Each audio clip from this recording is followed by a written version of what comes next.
नमस्कार विद्यार्थी मित्रांनो, आराध्य क्लासेस या यूट्यूब चॅनलवर तुमचं स्वागत आहे. आज आपण इयत्ता तिसरीच्या नवीन अभ्यासक्रमावर आधारित मराठी बालभारती या पुस्तकातील कविता क्रमांक 7 टिंब जी डॉक्टर नीलिमा गुंडी यांनी लिहिली आहे. ही कविता तालासुरात कशी म्हणावी ते आपण पाहणार आहोत. एकदा एक टिंब इकडे तिकडे हिंडले, शब्दांच्या बागेमध्ये फुलपाखरू झाले.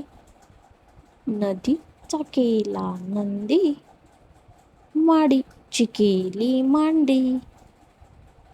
बाबूचा केला बांबू, कुडीची केली कुंडी. शेडीची झाली शेंडी, अग झालं अंग. भाडे बनले भांडे, रग बनला रंग. हिंडून हिंडून असे टिंब अगदी दमले. वाक्याच्या शेवटी येऊन पूर्णविराम बनले. वाक्याच्या शेवटी येऊन पूर्णविराम बनले.